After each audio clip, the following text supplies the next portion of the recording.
Now, we already know the corporate information. We know the strategic map, our strategy map here. And we know, okay, these are the priorities. So in order just to facilitate my life, I had some sticky notes here, and you can do the same. And I will put here, one on each that I decided to consider a priority.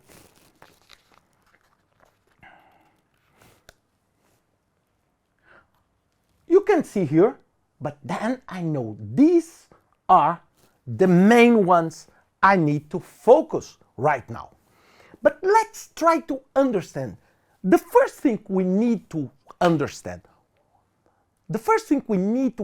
when we are talking about preliminary study is the preliminary study will act as this initial filter. It's something like, I want just to split the real bad projects that had no analysis with the ones that people put a little bit more thought on it. And I want to start with one of the boldest statements you need to keep in mind. And this is something you need to carry with you in your professional life every time you're trying to analyze a project.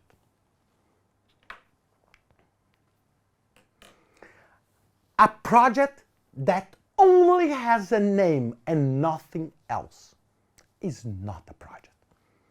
Do you know what is common? Let me tell you a real story.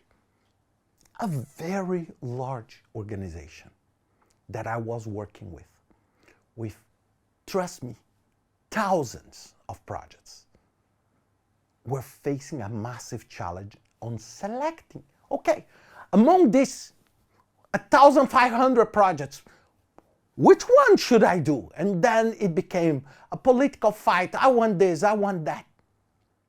Then what we did, we created the concept of preliminary study. Because do you know what happened? An area X brought something like a piece of paper with the name of the projects they want, and this money, and then a huge money here. This is what they came. Project X, Project Y, Project Z, and I need $10 million. And then you may ask, what is Project A? What is that? What is, I would say, zero accident project? What is that? What is inside this? What is the scope you're planning to do? Because I know you are asking me $500,000, but what is the project? And this is why project cannot come just with a name. And this does not exist. People need to spend some time. And I'm not saying that you need to spend, months, but you need to stop and say, okay, why am I doing this project? What is the basic scope of this project? What is the expected benefit I want? Is there any risk? And this is what we call the preliminary study. And the preliminary study, there is no format, a perfect format. I will share with you one, but it can be more detailed in some cases, less detailed, but you need just to put some thoughts on it.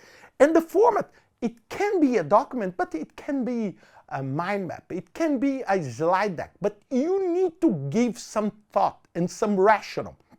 And usually it would be very nice if all candidate projects could do that, could have this uniform source of information.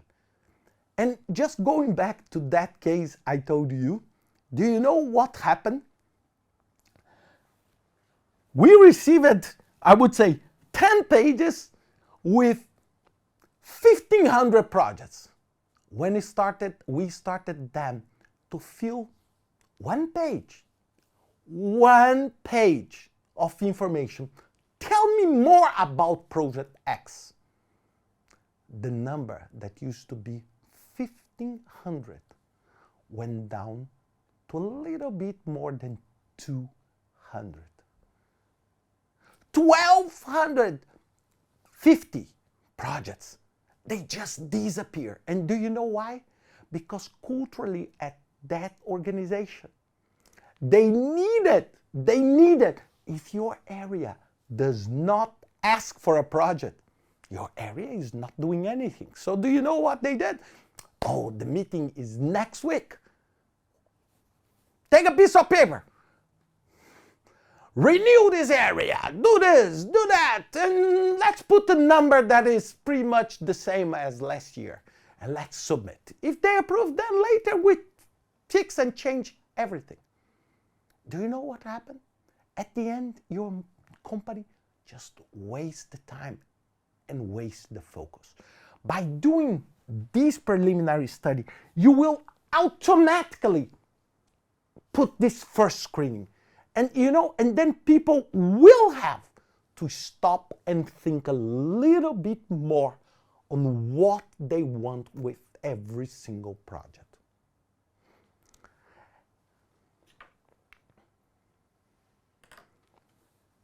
So what is the preliminary study? You can call these whatever you want.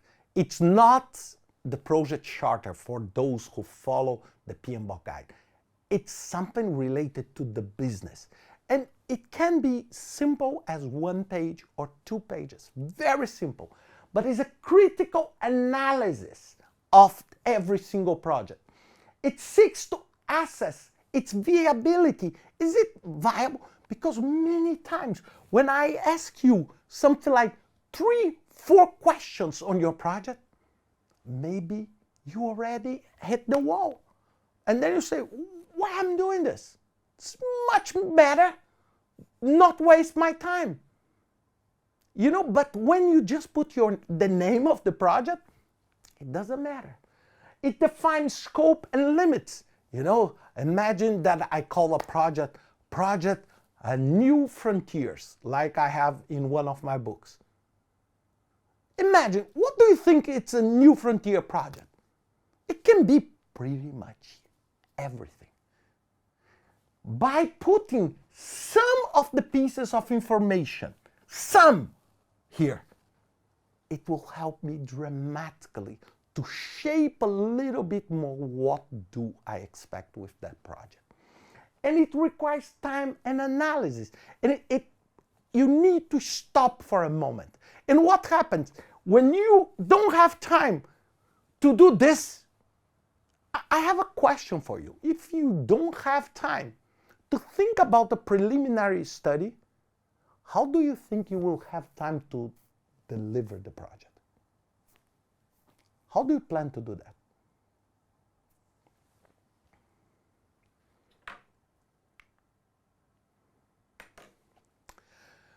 Now, what is the basic content of a preliminary study?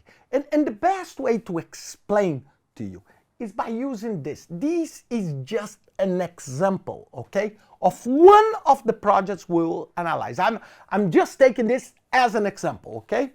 So basically, it has the name. The name of this project is called Internationalization of Production Units. This is the name. But then it comes with a brief description, okay, and what will be the outcome. So this is the description. It talks about competitiveness, selling company and national assets, purchase of assets abroad. Okay, so I'm explaining in 1, 2, 3, 4 lines clearly what is this project. Then I have some basic project data. Okay, when do I plan to start this project? When do I plan to finish this project? What will be the duration? Okay, 23 months. And what will be the budget? Okay, I plan to spend $6.3 million on this project. Then I come, what are the key strategic objectives that this project will support?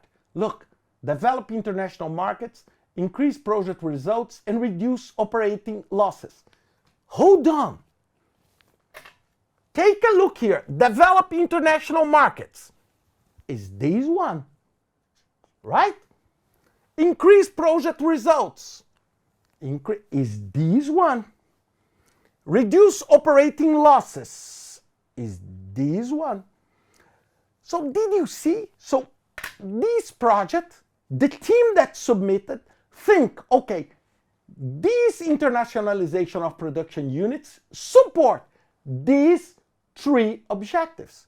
Okay? And then you need to compare later, you will do that.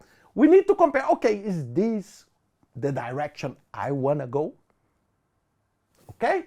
Then what we do the first level scope. This, please don't be afraid when you see this, but this is just an idea. Usually we do this. Look, internationalization of production units, administration, market, new units, existing units. And this is just a very basic. So the management team, the taxes, human resources I need, the market, location, logistic, where do I want to put my production units? And then the new units, I have the basic project detail, construction, instrumentation, facilities, and the start of operation. And existing, what are the alternatives to demobilize the existing facilities? Should I sell them or disassemble them? And how do I demobilize local team? Please, again, this is just a simple example, okay? A very simple example. And then, expected financial results. What is the net present value? And what is the internal rate of return? Oh, 43%. And what is this type? How did I did this result forecast? It's measurable. I will talk later about things that you cannot clearly measure. How did I measure this? Basically, what will be the cost of production on the future place? What will be the investment to build these plants? What will be the money that I will receive from the sales or the assemble of my current manufacturing plants? And then this will provide me with a profit in today's value of 6.1 million. Okay? These are my expected financial results. Every single project must have that.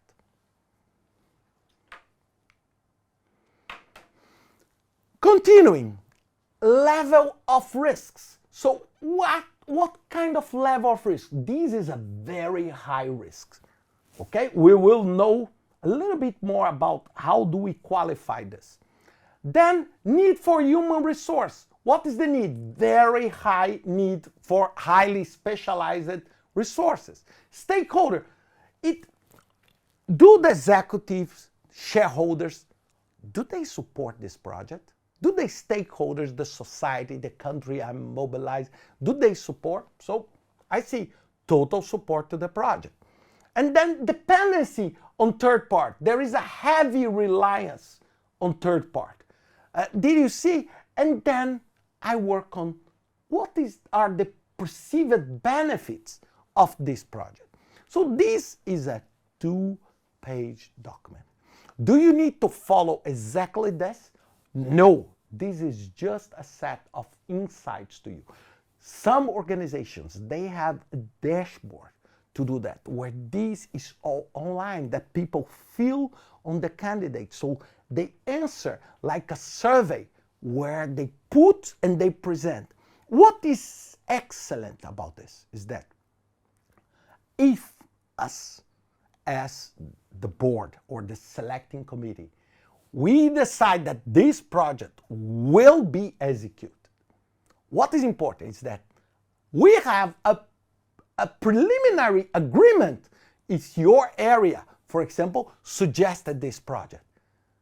Tomorrow you will not be able to come here and say, no, this is not part of the project, because I have here some decent information about what you said. And then I can ask, why is this the budget? Why the net present value, NPV, is this one? Why it's a high complexity? I can ask that to you before we go and we accept this specific project.